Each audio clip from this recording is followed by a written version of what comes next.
this game. So the game starts with Italian opening and black play h6. So I would say the h6 is not the most common move. And I would say bishop c5 or knight f6 are most common move in Italian opening. The downside with h6 is I think it's a bit passive and it slows down piece development. I can see the purpose of this move to prevent knight to g5 or later on bishop to g5. But the thing is, right now our queen is controlling g5, so we don't have to make the h6. It's a little bit like redundant. In this case, we can challenge the center as soon as possible because our opponent moved the pieces slowly. So we can punish the slowness by opening up the center quickly. So in this case, we develop knight, knight f6, and d3. Well, I would recommend play d4, and yeah, so how could black react to that? If black play d6, I think we can probably win a pawn. If we take the pawn, take that, and we trade the queens, and if king takes our queen, we can win f7. And if knight takes the queen, we can play knight e5. So either way, we can win a pawn. And if black take our pawn, we can take the pawn with the knight. So we have a knight moving at the center. And if black take that, we can move the queen to d4. And we have a queen at the center, and there is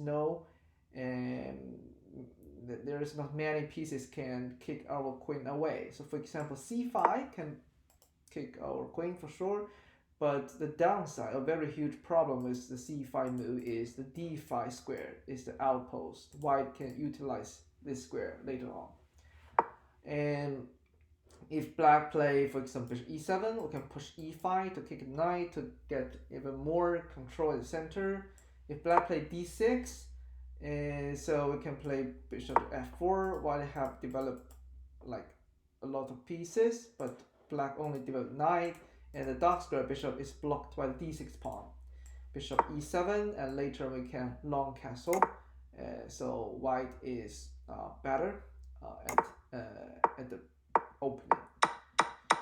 So this is I will recommend if black play h6. And in this game we choose to close the center a bit with d3, and it's a bit like slow.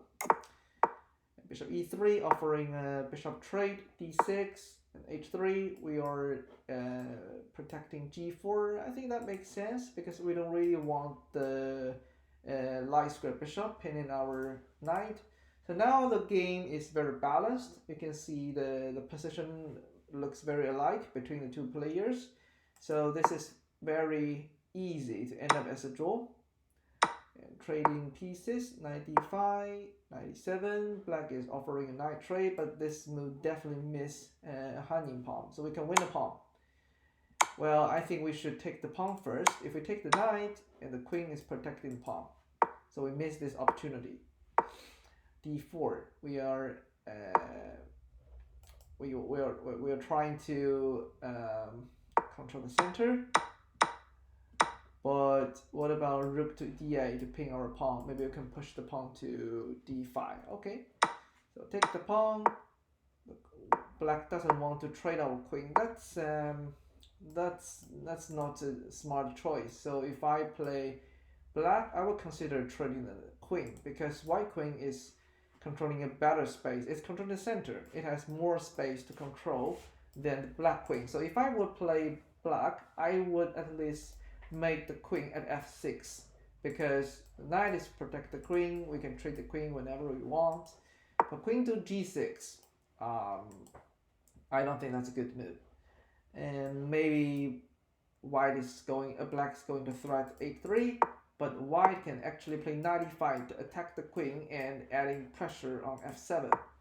Knight h4 and e5. Okay, so we protect the knight with the queen, but h3 is under attack, right? h2, take, queen e4. Well, what about rook f4? I think we might lose a knight. So yeah, so maybe knight f3 is safe. At least we don't lose pieces. queen e7. That's I think that's a blunder. We can fork. We can win material. That's good one. So now, how can white convert the advantage to winning? So first of all, we attack the queen, but we lose e5. I'm thinking instead of move rook to c1, how about move the rook to d1? Even though black win our pawn, we can move a rook to 7th rank. So if a rook comes to 7th rank, that's super powerful. f4, queen d4, rook f2. Well, I would not make my rook like being pinged. And after rook f2, what about knight e4? We'll lose the rook. So I think the best move is moving the king to h2 or h1. I think either way is fine. Knight f4, yeah, that's a problem. Our rook's pinned. But when e6, I think we'll lose pieces. Rook f8. So now black is up one pawn. Black's better, but g5 is a mistake because it makes the black king exposed. And king h5, attack h2. So we want to attack the black king. And I think white is trying to get a draw here. Yeah, that's a good solution because black has 2 more pawns. If I get a draw, I think that's happy ending for white. And interesting, black made a huge blunder. It's a huge blunder, and we won. Yeah, that's very lucky, I would say. That's it.